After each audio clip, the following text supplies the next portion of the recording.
안녕하세요. 저는 70대 초반 여성입니다. 요새 돈이 그렇게 무섭습니다. 돈 앞에 장사 없다고 하지만 가족이고 천륜이고 보이지 않나 봅니다.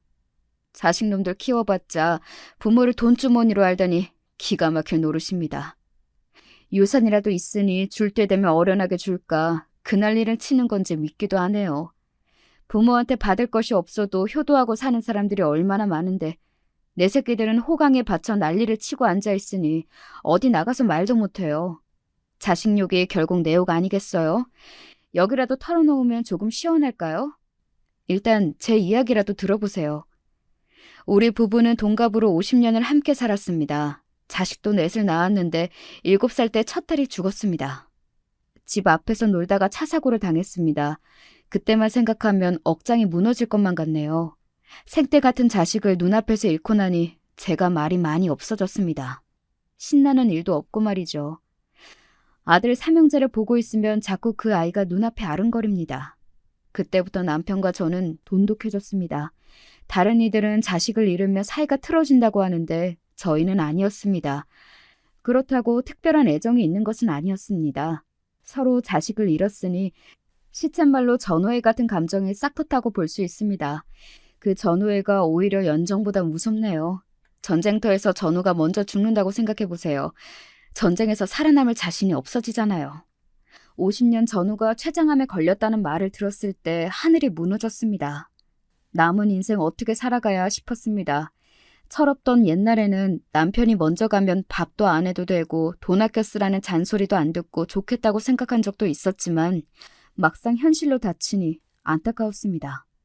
평생을 근검절약하고 살며 남한테 괴로움을 준 적도 없는 남편이다 보니 허망하다는 느낌입니다. 췌장암, 그건 이유도 없이 발생하는 암이랍니다. 남편은 술, 담배도 안 하는 양반이에요. 과식도 안 하고 기름진 음식도 먹지 않고 아침마다 뒷산에도 오르는데 왜 암일까요? 음식도 일절 짜게 먹지도 않고 운동도 매일 하는데 그렇게 심각한 병이라니 알다가도 모를 일입니다. 그렇다고 스트레스요? 딸아이 하늘로 올려보낸 것밖에 없었습니다. 하긴 돈 허투루 쓸까 전전긍긍한 것도 심리적 문제라고 문제겠죠. 아무튼 아픈 사람 붙잡고 왜 이런 병에 걸렸나 따져 물으면 뭐 하겠습니까? 이 췌장암이라는 것이 무서운 놈입니다. 초반에는 증상도 없고 말기로 나빠지면 하루아침에도 저 세상으로 직행하는 치명적인 암이라고 하네요. 수술도 까다로운 것이 췌장이 있는 위치가 복잡한 내부장기 뒤에 있어 어렵다고 합니다. 전 췌장이 어디 있는지도 이번에 알게 되었습니다. 몇 달 전부터 어쩐지 황당일기가 돌고 허리가 아프다고 하던 것이 다 이 병 때문이었습니다. 3년 전 정기점검 때는 너무나도 건강하다고 판정이 나와서 안심했던 것도 문제였습니다. 전쟁도 방심하면 터지듯 암도 마찬가지인가 봅니다. 김 박사가 당신이랑 같이 오래. 애들도 부르라고 하는데 바쁜데 오겠어? 검사 결과 오늘 나온다고 했죠? 아무 일도 없겠죠? 갑자기 살 빠진 거랑 얼굴에 황달온 게 무슨 죽을 병이라고. 병원에서 검사 결과를 듣기 위해 보호자와 함께 오라는 말이 어쩐지 불길했는데 췌장암 그것도 말기라니. 의사의 말에 저희는 한 번 더 절망했습니다. 췌장암 말기에다가 워낙 간으로 전이가 되어서 수술을 진행하기 어렵습니다. 항암 치료나 방사선 치료가 주체가 되어야 하는데 한계가 있습니다. 암의 진행을 막거나 연명을 도모하는 거지 완벽한 조치가 아니라서 죄송합니다, 아버님. 의사의 한마디 한마디가 가시가 되어 저희 부부 가슴에 박혔어요. 희망적인 이야기는 하나도 없었습니다. 수술도 안 되고 그냥 죽을 날을 기다리는 것과 같았습니다. 저는 그 자리에 주저앉고 말았습니다. 의사가 달려와서 부축해 주었습니다. 남편의 얼굴은 하얗게 질려서 말도 못하고 앉아있더군요. 간호사가 가져온 물을 마셔가며 정신을 차리려고 했죠. 하지만 풀린 다리에 힘이 들어가지 않더군요. 시간이 지나고 제가 겨우 입을 뗐습니다. 아니, 무슨 암이 이렇게 빨리 말기까지 가요? 췌장암은 다른 암과 달리 1년 안에도 말기로 악화합니다. 죄송합니다. 그럼 죽습니까? 우리 아버지가요? 죄송합니다, 어머님. 어머, 안 돼. 선생님, 방법이 있을 거 아니에요. 살려주세요, 네? 죄송합니다. 일단 조치라도 받아보시면서 방법을 찾아보는 것이 좋겠습니다. 아유, 안 돼요, 안 돼. 이렇게 간다고요? 면목이 없습니다. 죄송합니다. 어머님, 진정하시고. 당신 그만둬. 그리고 김 박사 자네가 무슨 죄송이야. 작년에 검진 받자고 할 때 안 온 내 잘못이지. 그래서 당장 죽어? 얼마나 사는 거야? 오늘 내일이야? 그건 아니지만 갑자기 나빠지면 얼마 못 가실 수도 있어요. 그렇구먼. 오늘 입원하시고 본격적으로 항암 치료 받는 게 어떨지요? 1% 희망이라도 걸어보는 게 좋습니다, 아버님. 아니야, 그냥 조용히 있다가 가는 것도 방법이지. 치료 힘들잖아. 괜히 안 사람 고생시켜 뭐하노? 그리고 돈 낭비야. 어차피 죽는데 돈을 쓰고 죽을 순 없지. 아니, 여보, 그래도 끝까지 해봐야죠. 금방 포기하면 어떡해요, 네? 아버님, 제가 면목이 없습니다. 지금까지 저 돌봐주셨는데. 김 박사는 어깨를 들썩이며 울더군요. 어디 의사가 울어 울지 마라 남편이 김 박사의 어깨를 감싸주었습니다. 김 박사는 남편의 친구 아들로 어려운 과정 한편이 힘들어지는 바람에 남편이 장학금까지 줘가며 공부를 도와주었습니다. 의학 박사에다가 외국 유학까지 왔던 김 박사 입에서 완치될 수가 힘들다는 말이 나올 줄 몰랐습니다. 저는 암담했습니다. 앞으로 어떻게 살아야 할지 갑자기 아득해졌습니다. 50년 온종일 함께한 사이가 아닙니까? 남편이 잘못된다고 하니 이렇게 가슴이 뛰고 속이 울렁거리는지 모르겠습니다. 저는 그만 병원 복도에서 속에 있는 것을 다 쏟아내고 말았습니다. 그렇다고 남편과 애정이 남다른 건 아닙니다. 저는 남편이랑 선보고 결혼했습니다. 성년이 지나니 아버지께 시집을 가라고 하셨습니다. 집안에 가족들도 많고 아직 학교를 마쳐야 할 동생들도 있으니 저는 얼른 가야 집안이 편해진다는 겁니다. 서운했지만 그 시대 아버지가 다 그렇듯이 근엄하시니 뜻을 거를 수가 없었습니다. 차라리 공장이라도 가면 되지 않겠냐고 어머니에게 물어도 혼인할 자리가 나섰을 때 가는 것이 순리라고 하셨습니다. 아버지의 먼 친척이 주선한 손을 일단 보았습니다. 압구정동에서 농사를 짓는다는 남자는 바로 남편이었습니다. 겉으로 보기엔 쥐뿔도 없는 사람이었습니다. 큰 키, 거무튀튀한 얼굴에 배짱 많은 몸매까지 하나도 내키지 않아 다방에서 애꿎은 쌍화탕만 휘휘 젓고 있을 뿐이었죠. 그런데 남편은 뭐가 좋아 싱글벙글 난리가 났습니다. 웃는 얼굴에 침 못 뱉으니 저도 그만 웃고 말았습니다. 그 길로 저희는 결혼했습니다. 나중에 알고 보니 제가 좋아 싱글벙글한 것이 아니라 집에 기르는 암소가 새끼를 낳아서 좋았답니다. 암튼 우리 둘은 서로에 대한 애정은 떨어져도 부부가 되었습니다. 남편은 압구정동 토박이었습니다. 10년이면 강산이 변한다고 하지만 변해도 너무 변했죠. 지금이야 강남은 고급 동네의 대명사가 되었지만 남편이 살던 때는 그렇지 않았습니다. 농사를 짓던 남편의 시아버지는 지금의 도산대로 근처의 땅을 더 사셨습니다. 그때는 다 진흙 천지로 비만 오면 장화를 신고 집으로 가야 했습니다. 여러분도 잘 아시다시피 70년대 이후 강남은 빠르게 변했습니다. 시아버지가 물려주신 농지는 대지가 되자 남편은 선뜻 팔지 않고 주차장을 만들어 돈을 벌었습니다. 그렇게 해서 저희는 나름 자산가가 되었습니다. 100원 하는 땅이 1000에서 2000원이 넘어갔으니 다방에서 촌스럽게 커피를 홀짝이던 농부가 강남의 땅 부자가 되었습니다. 평생 농사나 짓겠다고 생각했는데 나중에 강남 사모님 소리를 들었습니다. 좋기도 하고 무섭기도 했습니다. 돈이 갑자기 불어나는 것도 저는 두려웠어요.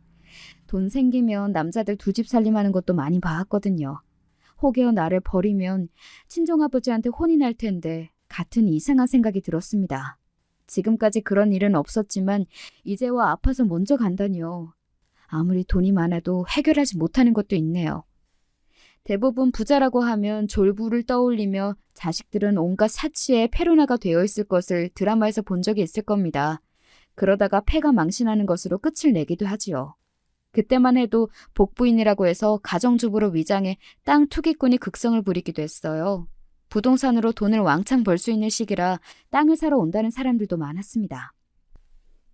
저한테도 반지 좀 돌려줄 테니 시아버지한테서 땅 문서라도 훔쳐오라는 말도 했어요. 반지 돌린다는 것은 땅을 사고 팔 때 떡고물이라도 주겠다는 겁니다. 아무리 돈이 중요하지만 시아버지 땅 문서를 빼돌릴 수는 없는 거 아니겠어요? 우리도 땅 팔고 근처 신식 아파트에 가자고 하고 싶었지만 땅이 없으면 죽는 줄 아시는 시아버지를 말릴 도리가 없었습니다.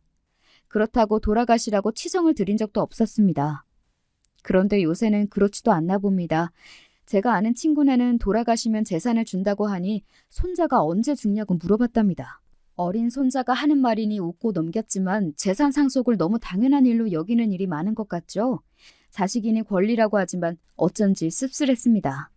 지금 우리가 가진 자산도 시아버지가 입을 것 안 입고 먹을 것 안 먹고 맨발로 흙을 일구셨지요. 우린 너무 쉽게 물려받았는지도 모르겠어요. 농사꾼이지만 나름 전략가였던 시아버지는 버틸 수 있는 만큼 버티시다가 땅을 조금씩 파셨어요. 그래서 주변보다 비싸게 받았습니다. 그래서 복부인들부터 구청 직원들, 건설사 임원, 깡패까지 매일 우리 집을 들락거렸습니다. 미국에서 왔다던 복부인 하나는 외제차를 타고 비단 옷을 걸치고 와서는 저희 부부까지 꼬셨지만 남편도 시아버지 생각과 비슷했기에 꼼짝도 안 했습니다. 강남의 땅값은 시간이 지날수록 점점 올라갔습니다. 우리 논 주변에 아파트가 생겼지만 저희는 소달구지를 끌고 농사를 지었습니다. 아이들이 중학교에 갈 무렵 저희도 근처 2층 양옥집을 옮겼습니다. 그 집에 저희는 아직 살고 있습니다. 내부 리모델링하고 정원이나 대문 손질은 했지만 그때나 지금이나 크게 달라지는 것은 없었습니다. 집 허물고 빌라를 지어라, 건물을 올려라 말은 많았어요. 그러나 죽은 딸이 뛰놀던 정원이랑 자던 방이 그대로 있어 저희 부부는 이대로 살기로 했습니다. 그렇게 그림책에서 나올 법한 2층 양옥집을 장만한 후에도 저희가 무슨 미다스의 손도 아니고 가는 곳마다 평당 가격이 올랐습니다. 결국 시아버지가 돌아가시고 농지는 대지로 바뀌었습니다. 남편은 현재 강남에만 건물이 6채입니다. 그동안 땅을 팔고 사고 하는 시세 차익으로 건물을 올렸습니다. 건물 이름을 아이들 이름으로 지었습니다. 태영 빌딩, 진영 빌딩 이런 식으로 말입니다. 그래서 그런지 삼형제는 어릴 때부터 각자 자기 이름의 빌딩을 갖는 거냐고 물어본 적이 있었습니다.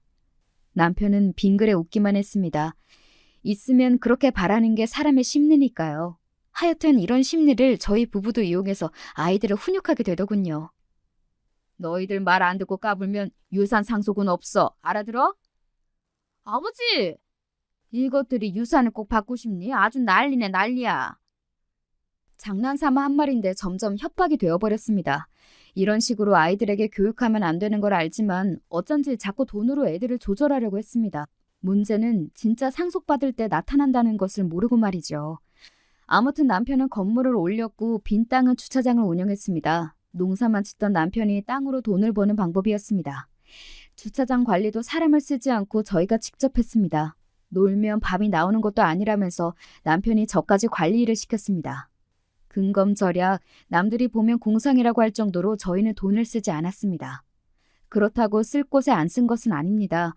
애들 유학도 보내고 대학원까지 보냈고 가난한 고학생들 장학금도 무수히 기증했습니다. 그냥 저희한테 안 쓴다는 거죠. 돈은 쓰면 쓸수록 더 쓰고 싶어지는 요물이니까요. 흥청망청 물 쓰듯 쓰다가 폐가 망신하는 경우 많이도 보았습니다. 노름, 유흥, 여자 등등에 빠지면 답이 없으니까요. 남편의 불알 친구 중에서도 갑자기 생긴 돈에 취해서 여자를 알게 되었는데 꽃뱀이었어요. 다 털어먹고 도주하니 친구가 강에 뛰어들어 죽어버린 경우도 있었어요. 뒷집의 아기 아빠는 술을 마시다 못해 나쁜 약까지 손을 대기도 하고 노름으로 결국 거지가 되는 사람들도 꽤 있었습니다. 우리 시아버지처럼 딱 틀어지고 돈도 안 쓰고 버틴 사람들만 살아남았다고 해도 과언이 아닙니다. 그런 모습만 보고 자란 우리 남편이니 애들한테나 저한테 돈도 함부로 주지 않습니다. 초반에는 괜히 속상했죠. 다른 집은 아파트에 외제차 타고 다이아몬드 반지에다가 밍크코트 두르고 다니니까요. 시간이 지나니 저도 익숙해졌어요. 좋은 옷도 좋은 옷에 가야 하는데 저는 동네 목욕탕 아니면 슈퍼 주차장이 전부였으니까요.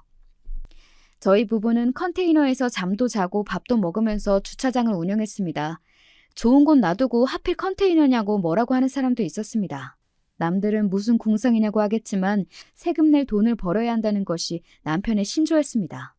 비싼 옷도 다이아몬드 반지도 저희 부부에게는 먼 나라 이야기였습니다. 삼시세끼 나물 반찬 먹고 조용히 살았습니다. 그렇게 허리띠를 졸라매니 재산이 불어나는 것은 시간 문제였죠. 남편은 항상 자식들을 단속했습니다. 돈을 헤프게 쓰지 마라가 우리 집 가훈일 정도였습니다. 가끔 그리워지는 딸만 빼고는 저희 부부는 그런 대로 살아가고 있었습니다. 어느덧 시간이 흐르고 삼형제들은 각각 제 짝들을 만났습니다. 요새는 다들 결혼을 늦게 한다고 했지만 우리 아이들은 30을 안 넘기고 다들 바로 갔습니다. 시아버지가 억대 자산가라는 소문 때문일 수도 있었습니다. 자산가라도 결혼식은 다 동네 예식장에서 했고 예단은 다 생략했습니다. 첫째 아들은 건설회사에 들어가 빠른 진급을 하더니 전무이사의 딸과 결혼했습니다. 성실한 첫아이를 이쁘게 봐준 전무이사가 자기 딸을 소개한 것입니다. 건설회사 임원이니 우리가 강남의 수백억대 자산가란 사실을 알았습니다. 사귄 지 3개월 만에 결혼하더군요. 뭘 기대하고 온 것인지 모르지만 우리 부부는 애들에게 소형 빌라의 전세를 얻어줬습니다. 작은 평수가 며느리가 해온 혼수가 다 들어가지 않았습니다. 그래도 며느리는 얼굴 한번 구긴 적이 없었습니다. 속내는 모르겠지만요. 아이들을 낳자 남편은 애들 수에 맞게 방은 있어야 한다며 그제야 강남에 있는 40평형 아파트를 사줬습니다. 며느리가 얼마나 좋아하는지 펄쩍펄쩍 뛰고 난리가 났습니다. 남편이 아무리 짠돌이라도 집은 하나씩 사주기로 마음을 먹은 것입니다. 며느리는 상냥하긴 한데 나름 손이 컸습니다. 친정이 잘 살고 외국으로 많이 돌아다닌 탓인지 외제를 그렇게 좋아합니다. 우리 첫째 아들도 골프를 치고 해마다 해외여행을 간다고 하대요. 결혼하고 촌스럽던 우리 아들이 조금 달라졌습니다. 돈 쓰는 재미를 알았다고 할까요? 제 눈에는 그렇게 보였습니다. 그래도 주는 것만 받고 더 달라고는 안 하는 게 다행이지 뭡니까? 제가 보기엔 첫째 며느리는 물정 모르는 온실속 공주 같은 느낌이었습니다. 문제는 둘째 며느리였어요. 경박하고 말도 많고 속내도 숨기지 않고 뭐라고 그럴까요? 복부인 같은 아이라고 할까요? 부동산 경제도 빠삭하고 돈을 굴리는 재주도 있었습니다. 엄마가 경기도 어디서 부동산을 하고 과거에는 돈놀이도 했다고 하니 처음에는 남편이 탐탁지 않게 보았습니다.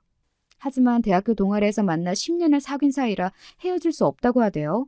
첫째는 공부를 잘해서 명문대에 들어갔지만 우리 둘째는 평범했어요. 공부도 소질이 있어야 하는 것이 맞나 봅니다. 그래도 우리 둘째 며느리가 장한 구석은 있습니다. 어떻게 내 아들을 구워 삶았는지 2년 만에 국어 공무원으로 만들었습니다.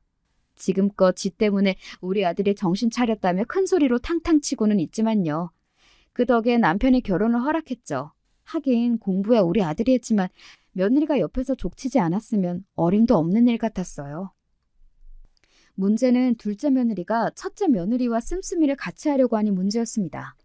둘째 아들은 구청에 다니고 있으니 첫째 아들보다 월급은 턱없이 부족한데 따라하는 것이 말이 됩니까?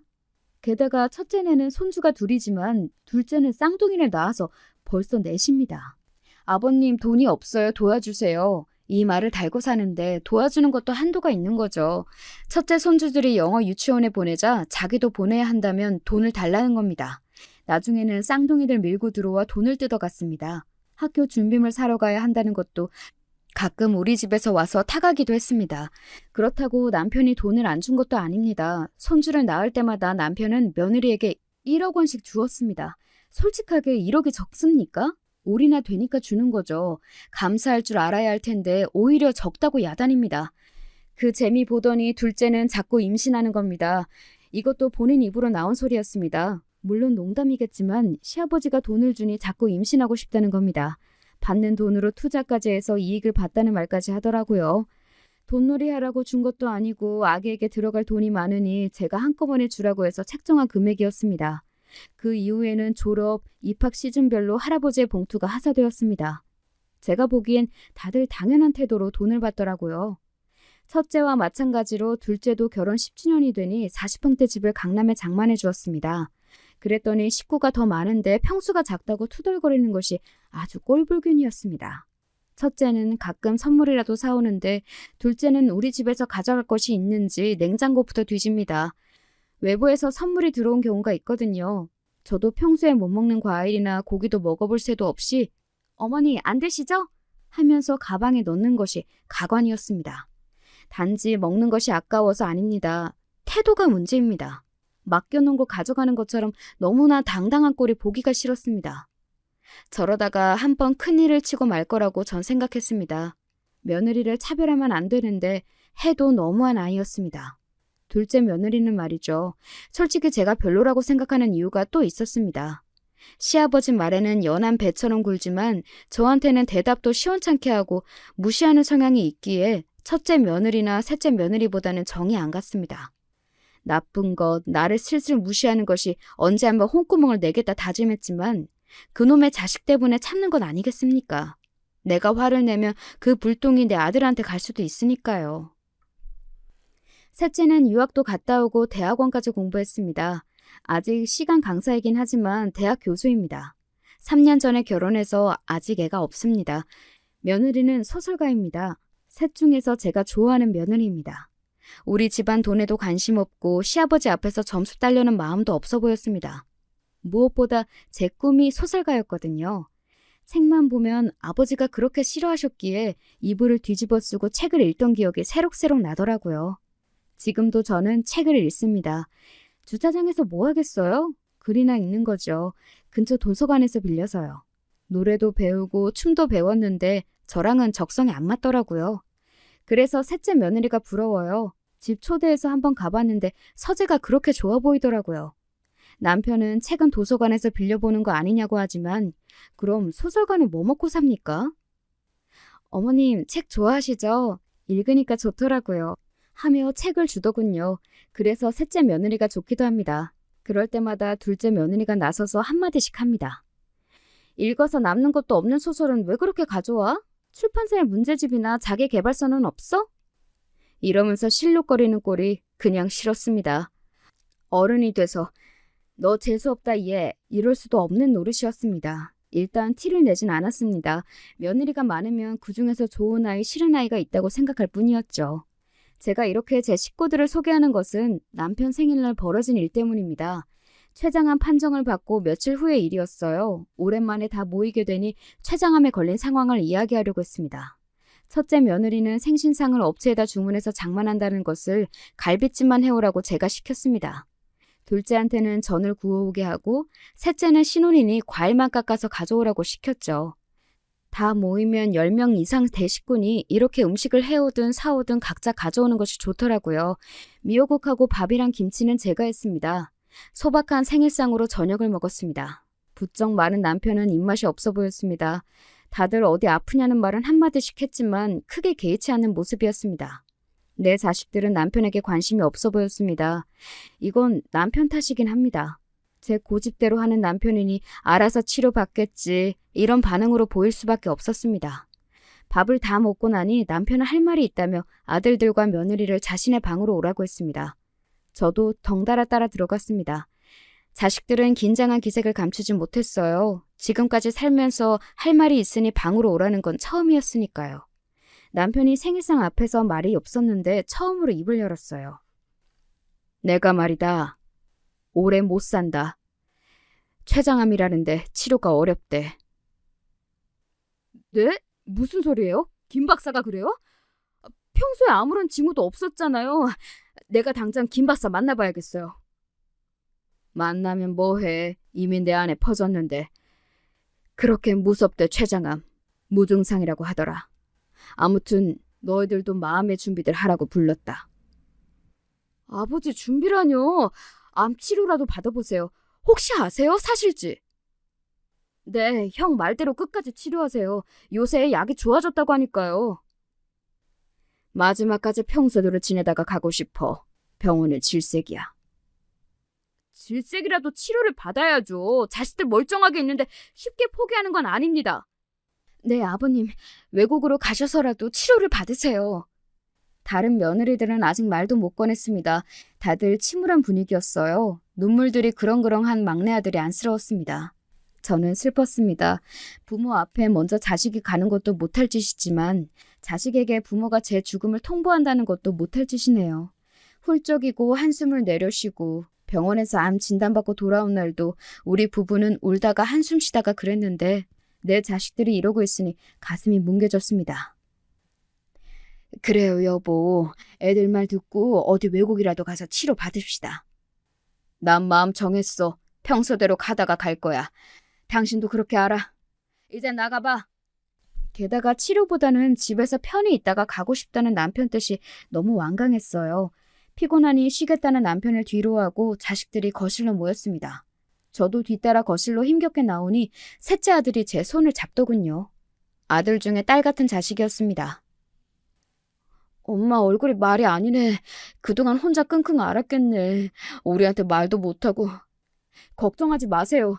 우리가 이제 뭐라도 해볼게요. 시골에 가서 요양이라도 할까? 그래, 그래도 좋겠다. 거실로 나온 며느리들도 표정이 좋지 않더군요. 갑자기 남편의 생일날 우울해졌습니다.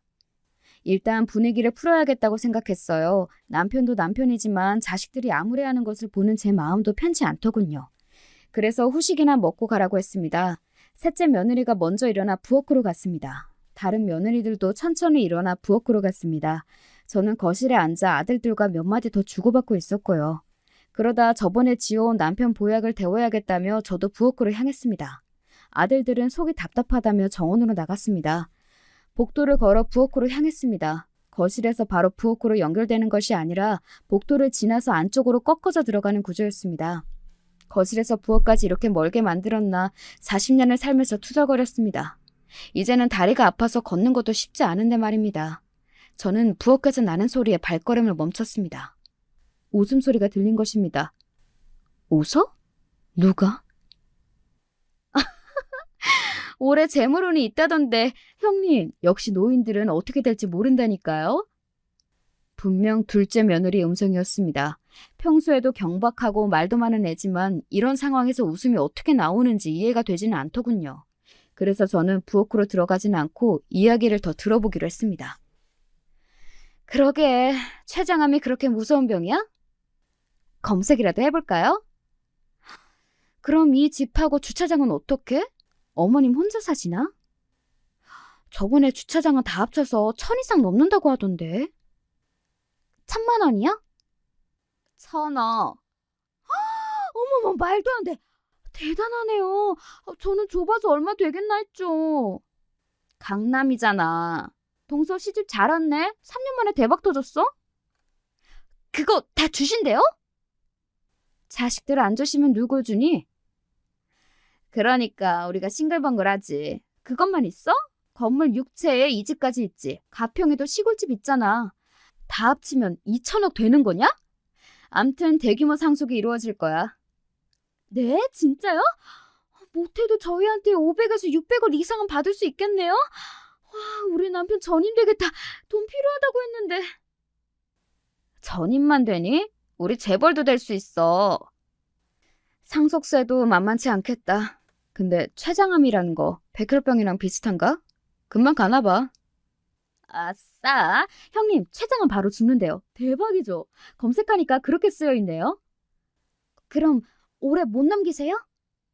그럴 수도 있겠네. 변호사랑 상의해봐야겠다. 남편도 직장 그만두고 싶다고 했는데 이참에 무슨 사업하지? 올해 아빠도 마찬가지예요. 솔직히 1,000억대 자산가 아버지 두고 무슨 공무원이에요, 공무원이. 암튼 올해 운수 대통이라고 하던데. 그렇게 좋으세요? 요새 주식 쪽박 찼거든. 메꿀 기회가 생겼어. 쉿! 조용히 해. 표정 관리 좀 해. 아까도 슬픈 표정은 지워야지 방긋거리고 앉아있어. 동서는 그게 문제야. 너무 투명해. 형님은 안 좋으세요? 시대가 어떤데 돈을 갖고만 있어요. 투자도 하고 사업도 해야지. 다른 집은 이 정도 재산이면 재벌이 되고도 남았어요. 그건 나도 아는데 다 순서가 있는 거야. 일단 오늘은 여기까지 해. 이게 무슨 날벼락인가요? 무섭고 화나고 떨려서 부엌에 들어가지 못하겠더라고요. 아니, 시아버지가 오늘 내일 한다는데 뭐가 그리 신나는지. 변호사가 웬 말이며 금방 죽는다니요. 며느리를 혼내려다가 관뒀습니다. 솔직히 본심이 궁금하기도 했습니다. 이것들이 무슨 꿍꿍이인가 싶었거든요. 그럼 그렇죠. 우릴 돈을 보고 앉아 있었단 말이네요. 아프다니까 아싸라고 하면서 좋아하는 며느리들이 세상 천지 어디에 있을까요? 게다가 아직 전 멀쩡한데 집이랑 주차장을 처분한다니요. 저는 남편 약도 잊어버리고 다시 거실로 돌아갔습니다. 아무리 그래도 내 자식들 맞나 싶었습니다. 며느리들이 저런 생각을 갖는 것은 아들 탓도 있는 겁니다. 박수도 두 손이 마주쳐야 소리가 나는 건 아닙니까? 아들들도 거실로 인해 들어오네요. 저는 쿵쾅거리는 가슴을 부여잡고 소파에 간신히 앉아 있었습니다. 갑자기 큰아들이 집을 팔라고 했습니다.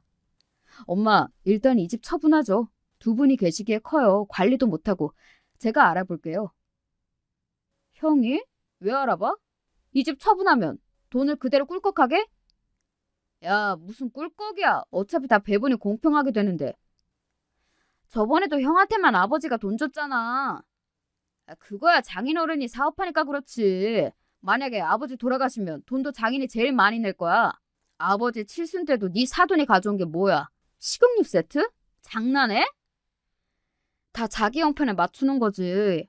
그때 산불장인데 어떡해? 하여간 말이면 단 줄 알아? 형은 과외도 시켜주고 보약도 철마다 먹었어. 난 아무것도 못 받았다고 알아? 꼭 옛날로 이야기가 튀더라. 처분하면 돈 나눠주게 됐냐?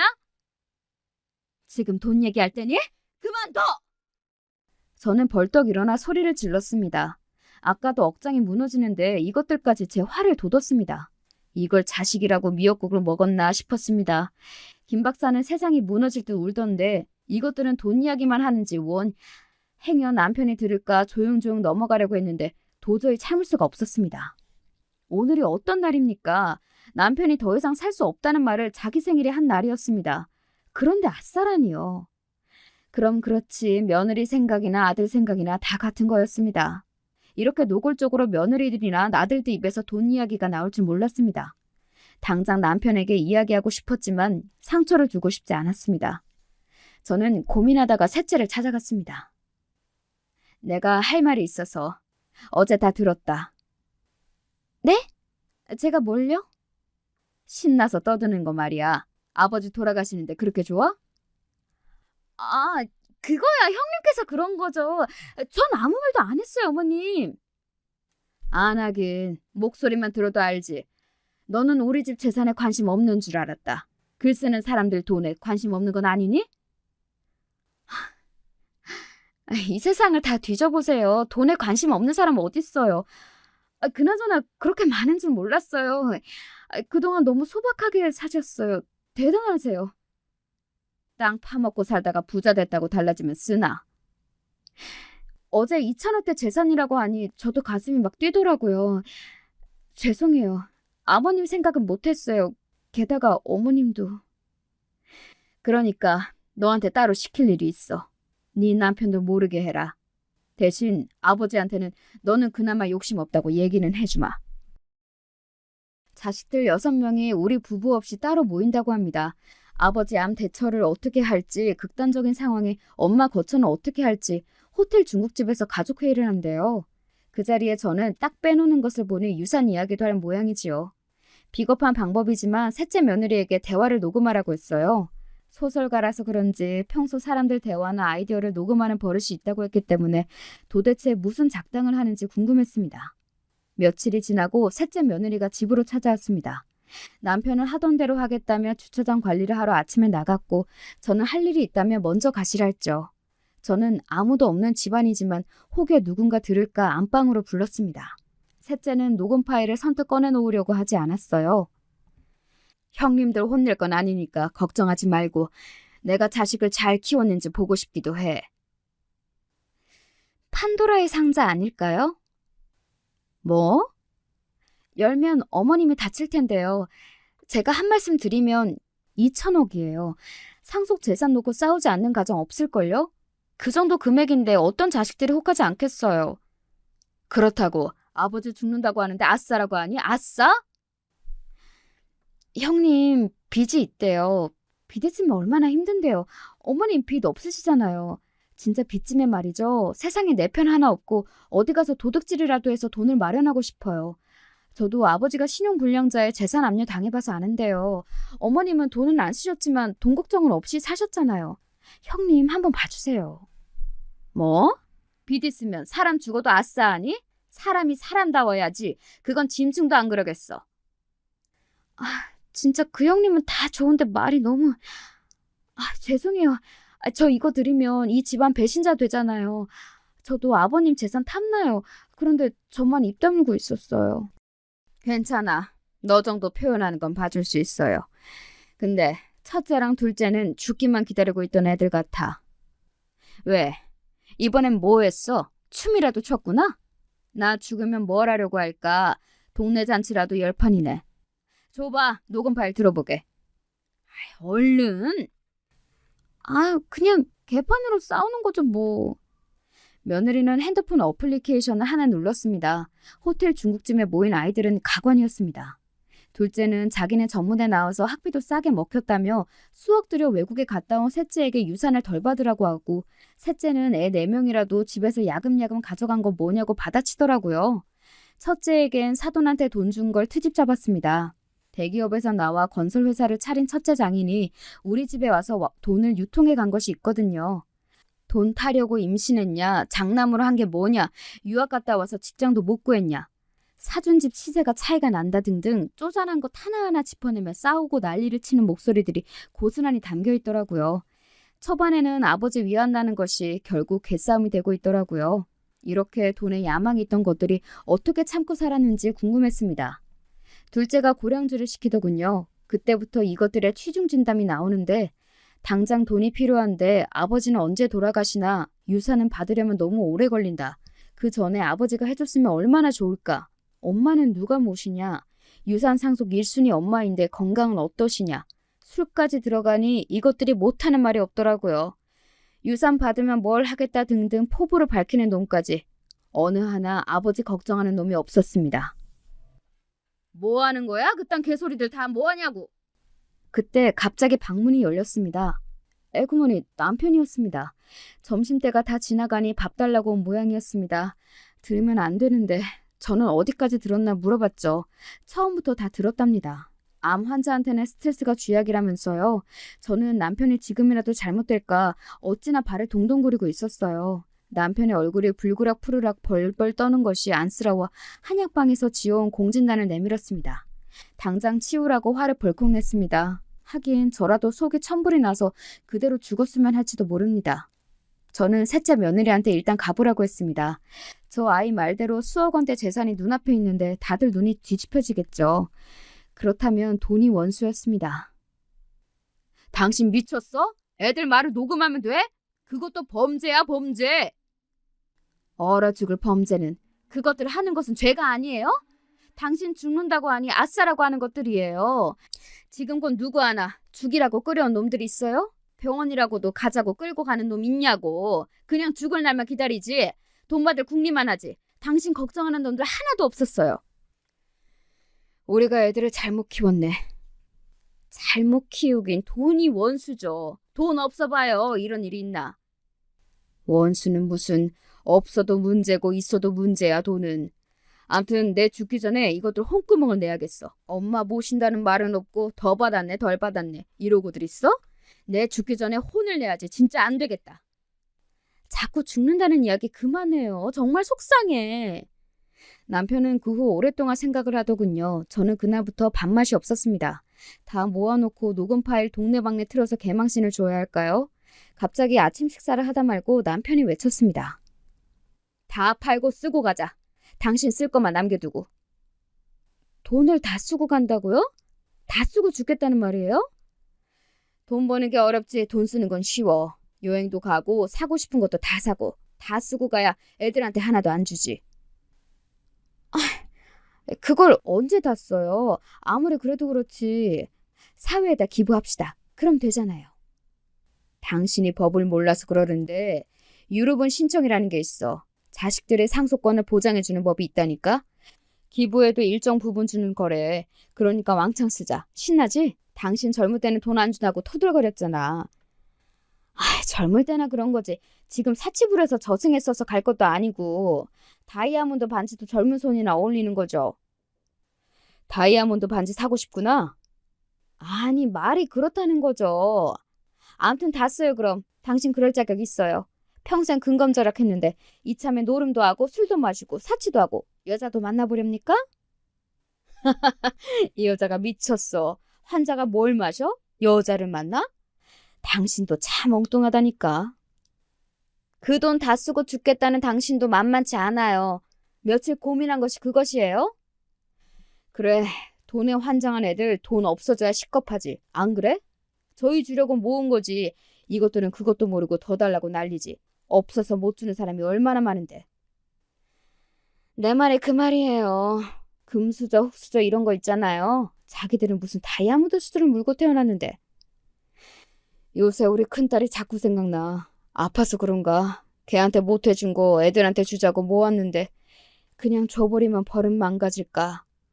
직업도 구하고 결혼도 하고 주려고 했는데 이것들은 늙어도 이럴 거야. 아마 철이 안 들어. 돈 때문에. 남편은 주차장을 팔았습니다. 주변의 건설업체에서 새로 사겠다고 난리였습니다. 자식들도 술렁거렸죠. 논영동 집도 청담동 건물도 부동산에 내놓았습니다. 그런 사실이 자식들 귀에도 들어갔습니다. 전화도 오고 집으로 찾아오고 난리요. 지금 팔면 안 된다. 더 오르면 팔아라. 아주 난리가 났습니다. 압구정에 있던 2층 양옥도 결국 처분했습니다. 그리고 별장으로 내려갔습니다. 리모델링에다가 가구까지 새로 바꾸고 자식들을 불렀습니다. 아무 말도 없이 저녁도 5성급 호텔 출장 요리를 불렀습니다. 바다까지에다가 별별 진귀한 음식이 한상 차려졌습니다. 첫째 며느리가 그렇게 부르고 싶던 출장 요리로 말입니다. 별장 근처 마을회관에다가도 한상 차려드렸습니다. 온 동네가 고급 레스토랑이 되었습니다. 첫째 며느리는 처음에는 좋아하다가 불안한지 왔다 갔다가 하더니 이게 얼마냐고 저에게 묻더군요. 4천? 제가 이렇게 말하니 헉하고 놀라는 눈치였습니다. 마을 전체에다가 한턱을 쐈으니 그 정도 가격이 나오더군요. 매일 이렇게 먹어야겠다. 얼마나 편해. 아이고 안 돼 어머니. 너무 비싸요. 비싸긴 2천억이나 있는데 아무것도 아니야. 첫째 며느리는 당황한 기색이 역력했습니다. 게다가 가수 공연에다가 비싼 술에 손자 손녀에게도 명품 선물까지. 이런 걸 요새 말로 플렉스라고 한다죠? 별장도 으리으리하게 꾸몄습니다. 이탈리아 가구에다가 대리석 바다, 크리스털 샹들리에 비싸고 좋다는 것은 죄다 들여다 놓았습니다. 고용인들도 십수명씩 써가며 대접하니 자식들 눈이 휘둥그레지더군요. 반찬 3가지 이상 놓지 못하게 하고 옷도 1년에 한 번도 살까 말까 하는 아버지가 비싼 옷을 걸치고 비싼 음식을 살고 있으니 정신이 없을 만도 하죠. 아버지 다 뭡니까? 혹시 건물 파신 돈 이렇게 쓰는 거예요? 치료 중이다. 돈 치료. 진작 아버지 돈 막 쓰고 살걸. 지지리 궁상을 떨었어. 아버지 안 돼요. 그거 다 유산 아니에요? 이렇게 막 쓰시면 금방 다 쓰겠어요. 설마 나 죽을 때까진 쓸 수 있어. 걱정하지 마. 아버지, 오늘 날짜 며칠인지 아세요? 치매는 아니죠? 시끄럽다. 치매는 무슨 췌장암이라고 몇 번 말해. 금방 확 죽는 췌장암. 치매처럼 오래 살지는 않을 거니 걱정하지 마. 무슨 말씀이 그래요? 엄마, 아빠 왜 이러세요? 뭘 왜 이래. 죽을 날 얼마 안 남았으니까 그렇지. 내 손에 어때, 둘째야? 저는 주먹만한 다이아몬드가 박힌 반지를 둘째 며느리에게 보여줬습니다. 어머니 그거 얼마예요? 얼마 안 해. 10억? 네? 무슨 돈으로 사셨어요? 그걸 단번에 사셨어요? 왜 사셨어요? 돈이 있으세요? 네? 호들갑을 떨고 난리가 났습니다. 저는 약 올리듯 말했죠.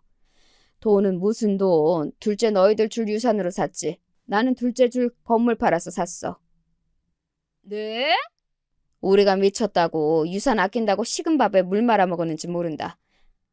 다 쓰고 죽으련다 둘째야. 어머 안 돼요 아버님. 안 되긴 내 돈인데. 아버지! 주차장 가봤니? 한국에서 딱 2대 있는 자동차래. 이름도 모르겠다. 암튼 달라는 대로 돈 주고 싶다. 문이 위로 열리더라. 장난감 같은 것이 수십억이야. 자식들은 주먹으로 뒤통수를 맞은 사람처럼 얼얼하게 서 있더라고요. 저희 줄 돈으로 샀다고 하니 다리가 후들후들 떨리는 모양입니다. 아직 쓸 돈 많아. 걱정들 하지 마. 그럼 아줌마 가져오세요. 남편은 고용인을 시켜 사과 강자를 가져오겠습니다. 수십 개의 사과 상자에는 5만 원권이 가득했습니다. 여기에 한 2억씩 들어있나? 오늘 돈으로 캠프파이어 좀 하자. 아버지 뭐래요? 캠프파이어. 너는 미국도 다녀온 애가 영어 몰라? 오늘은 한 20억 태우고 나 죽기 전까지 다 쓰고 갈 수 있겠지? 그럼요. 다 태우고 가세요. 전 이 반지 하나면 평생 살 수 있네요. 저는 다이아몬드와 반지를 어루만졌습니다. 그때 셋째 며느리가 튀어나와 무릎을 꿇더군요. 잘못했어요, 아버님. 저희가 너무 돈만 알았죠. 이 상황이 어떤 상황인지 눈치를 챘던 모양입니다. 그제야 아들들도 며느리도 무릎을 꿇더라고요. 하지만 남편은 사과 상자를 열어 돈뭉치에 불을 붙였습니다. 훨훨 잘 타더라고요. 그러더니 사과 상자 더미에 집어 던지려고 하는데 둘째 며느리가 달려들었습니다. 아이고 안 돼요 아버님. 진짜 안 돼요. 아까워요. 아버지 간다니까 아싸가 잘도 나오더라. 아깝긴. 너한테 줄 돈이 아깝지. 저도 모르게 불이 타오르는 돈뭉치를 사과 상자에 던졌습니다. 백치 아다다라는 소설 마지막 장면이 떠올랐습니다. 그놈의 돈 때문에 남편이 집을 나가자 아다다는 돈을 강에다 버리던데 저는 불태웠습니다. 아이들 모두 정신이 나간 사람처럼 서 있더군요. 아버지 죽는 것보다 돈 20억 타는데 아깝니? 평생 자식들을 위해 애쓴 아버지 췌장암으로 간다는데 그러는 것은 아니다. 저는 일침을 자식들에게 놓았습니다. 부끄러운 듯 고개는 못 들고 있대요. 둘째 며느리는 돈이 타니 눈이 뒤집히긴 했습니다. 사람 고쳐서 못 씁니다. 이게 전래동화도 아니고 그래도 오늘의 소동으로 한 명이라도 깨닫고 달라지면 되겠죠. 남편과 저는 손을 잡았습니다. 캠프파이어 불길이 활활 타올랐습니다. 그거 가짜 돈입니다. 아무리 그렇지 돈을 태우면 되겠습니까? 호텔 음식이야 말분들에게 대접해야 하고요. 고급 승용차랑 반지는 저희가 돈을 맡기고 빌려왔어요. 그 대신 반지는 다른 거로 남편이 하나 사주티다. 그동안 자린고비 옆에서 살아줘서 고맙다고 아기 손톱만한 다이아몬드도 비싸긴 하더라고요. 그런데 아이들한테 비밀입니다. 진짜 돈 태운 줄 알아요. 또 한 번 가족끼리 싸우고 사람 죽어가는데 아싸 가오리 찾으면 다 태워버리겠다고 엄포를 놓았습니다. 요즘은 시골로 순번을 정해 내려옵니다. 아버지 가기 전에 추억이라고 싹했다면 말이죠. 혹시 거짓말이면 어쩌냐고요? 좋은 행동을 하면 좋은 생각도 언제 하지 않을까요? 남편이 점점 약해져서 큰일이지만 남은 시간 잘 보내려고 합니다. 여러분도 몸에 조금이라도 이상이 있으면 당장 병원으로 가세요. 아셨죠? 여기까지 들어주셔서 감사해요.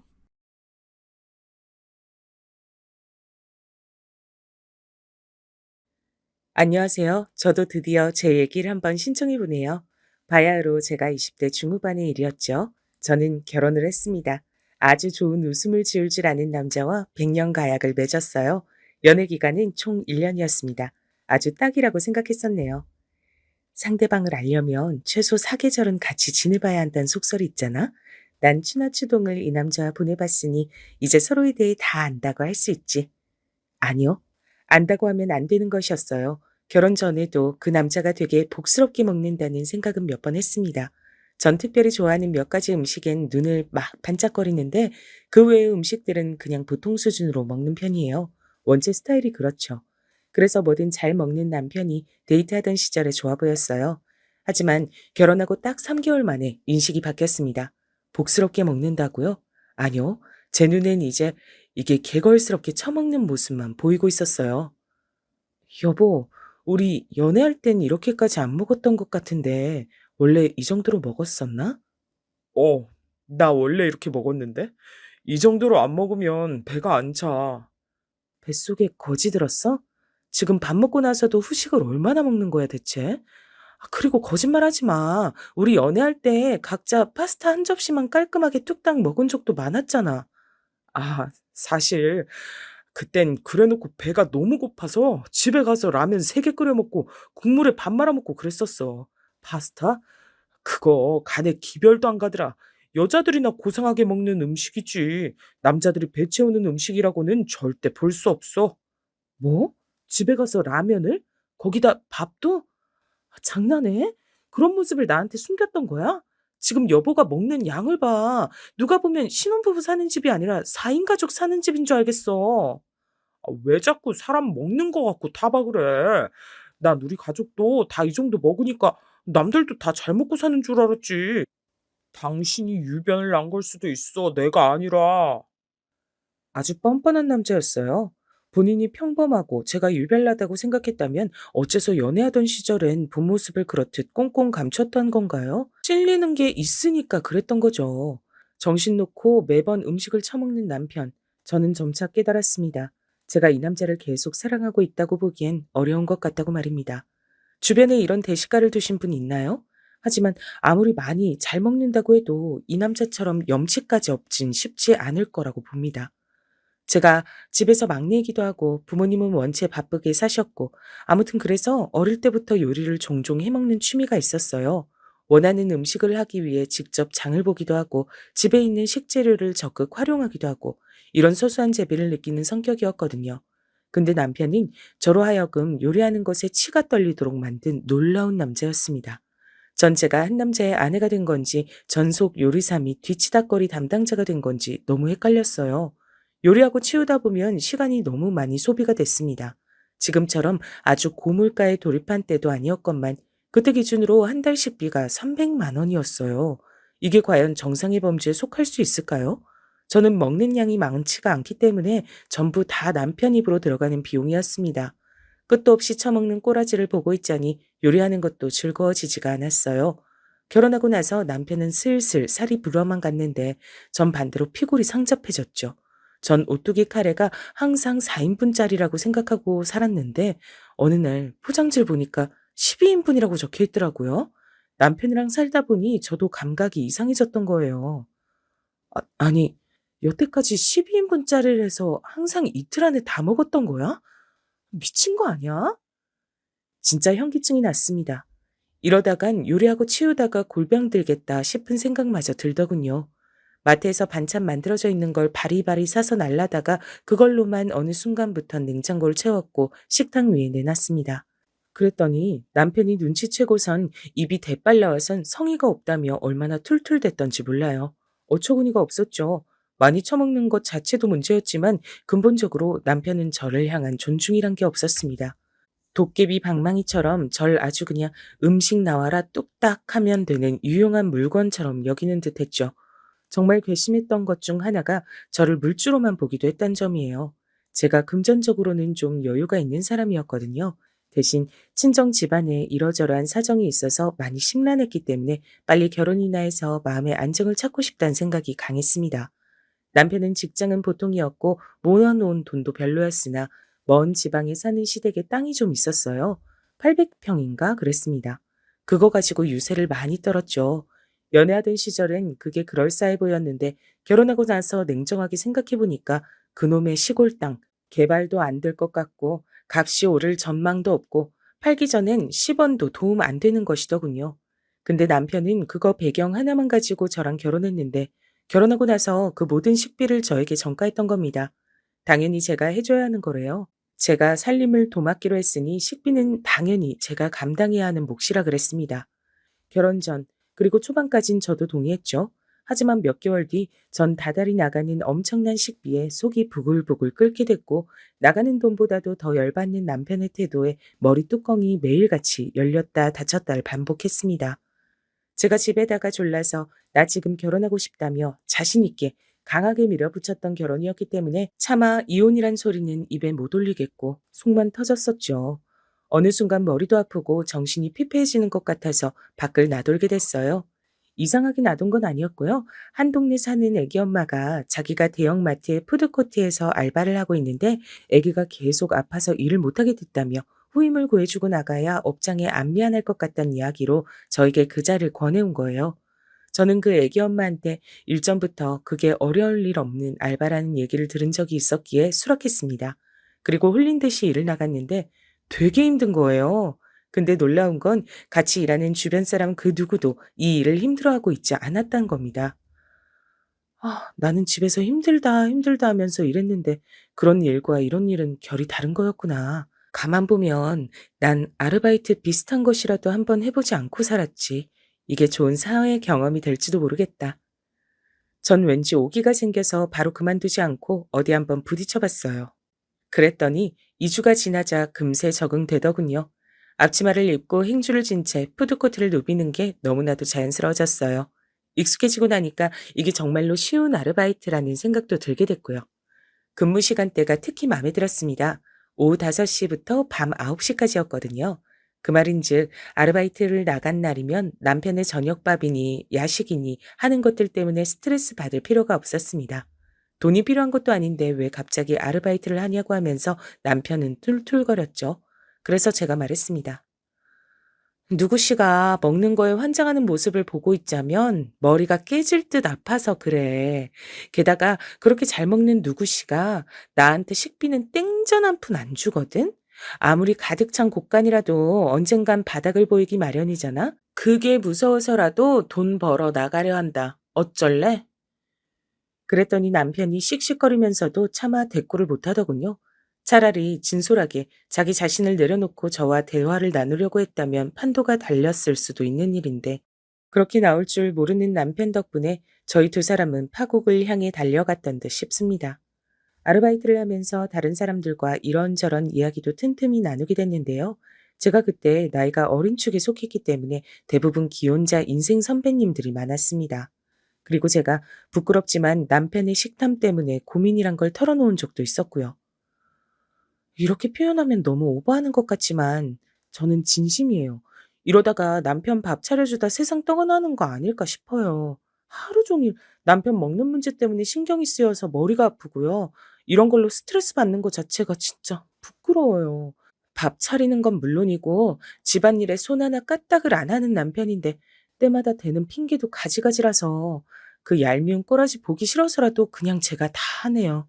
누가 보면 제가 몸만 가지고 시집 오는 줄 알 거예요. 하지만 정작 결혼할 때도 돈도 제가 거의 다 부담했는데 말이죠. 대체 다른 집들은 어떻게 사나 궁금할 지경이에요. 이렇게 많이 먹는 남자들 꽤 있을까요? 그러자 기혼자 언니들이 다 난리가 났습니다. 세상에 대식가가 많다지만 절대 흔한 건 아니고 특히나 제 남편처럼 염치 밥 말아먹은 사람은 드물다 그랬어요. 멀쩡히 초, 중, 고, 대학교까지 다 나와서 군대까지 다녀온 남자가 그따위로 조절 못하는 식탐 때문에 개걸스럽게 구는 게 이상하다는 의견도 저에게 주었습니다. 요컨대 절 우습게 보고 있단 얘기였죠. 제 남편 되는 인간이 집안일을 못하는 게 아니라 안 하는 거라고 기혼자 언니들은 확신을 했습니다. 생각을 해봐요. 그따위로 군대에서 그렇겠어요? 회사에서도 그러겠어요? 동료 간식 다 뺏어 먹고 남들 커피 훔쳐 먹고 그러겠어요? 안 그러겠죠? 근데 집에선 자기 와이프가 만만하니까 그런 거예요. 그런 의견들을 딱 듣고 나니까 남편에 대한 원망이 첫째로는 피어올랐고 둘째로는 제가 너무 한심스러웠습니다. 그간 매일 저를 혼비백산하게 만드는 남편의 작태에 휩쓸려서 정작 중요한 건 놓쳐온 제가 바보 같았어요. 근본적으로 남편이 저라는 존재를 명명백백하게 비웃고 있다는 사실을 관가해온 겁니다. 제3자의 눈으로 저와 남편의 일상을 보니까 그게 확실하게 다 드러나더라고요. 남들에게 물어보지 않았다면 저는 더 오래 답답한 심정을 안고 살았을지도 몰라요. 이 간단한 깨우침 하나도 혼자의 힘으로는 때로 너무 벅찬 게 인간이니까요. 제가 아르바이트를 하면서 얻은 성과가 그거였고요. 아주 독특한 인물을 발견하기도 했었습니다. 그러니까 지금 와서 생각해보면 제가 그 아르바이트를 했던 건 결코 우연이 아니었듯 싶네요. 푸드코트 바로 옆에 카페가 하나 입점해 있었어요. 앉는 자리가 엄청 적었던 카페라 거기 손님들도 대부분 푸드코트의 자리를 이용하곤 했습니다. 여러분은 혹시 이런 얘기를 아시나요? 바쁜 매장에서 손님들은 이곳을 오가는 사람들이 너무 많기 때문에 사장이 자기를 모를 거라 생각하지만 사실 사장은 자연스럽게 단골 손님들을 다 외운다는 얘기 말입니다. 안면을 다 익혀두는 거죠. 저도 비슷했어요. 꼭 주기적으로 카페에 음료를 사다가 푸드코트 구석자리에 앉는 젊은 여자 무리가 있었거든요. 대략 가늠하자면 제 또래 정도로 보였고요. 처음엔 5명이 꾸준히 모였습니다. 어떤 모임인진 몰랐어요. 그냥 친구들끼리 때마다 친목하는 모임인가 했죠. 그런데 딱 보면 한 명이 분위기를 주도하기도 하고 망치기도 하는 것이 보였습니다. 발언권을 가지고 있는 서열 높은 인물로 보였어요. 얼굴은 예쁘장한 인상인데 표정을 되게 아니꼽게 짓는 듯한 여자였습니다. 항상 표정이 떨떠름하거나 심기 불편해 보이거나 그랬죠. 근데 모임 때마다 그 여잔 자기만의 인생 지론 같은 걸 항상 얘기했는데요. 그 내용이 범상치 않고 듣기에 따라선 조금 웃겼습니다. 나는 교양 없어 보이는 사람을 발견하잖아? 그럼 바로 지적하는 편이야. 어떻게 지적하는가 하면, 아, 다들 내가 말하는 거 듣고 지금 다 배워놓으면 좋을 거야. 교양 없는 사람한텐, 저기요, 지금 무척 싸 보여요. 수준 떨어지는 행동은 저와 멀리 떨어져서 하세요. 정확하게 딱 이런 식으로 말을 하면 돼. 휴, 난 제발 사람들이 내 앞에선 부디 교양이 없더라도 그 없는 교양의 바닥을 끌어내서라도 교양 있는 척 좀 해줬으면 좋겠어. 나는 그 정도로 교양 없는 사람을 보는 게 괴로워. 수준 낮은 거? 그거 죄악이야. 무지가 죄라는 표현도 있잖아. 그런 거야. 근데 방금 내 발언 되게 괜찮았다. 그치? 다들 어디 가서 써먹어도 돼. 나 따라했다고 뭐라 하지 않을 테니까. 세상에서 둘도 없을 진지함으로 일관한 채 그런 말을 해댔어요.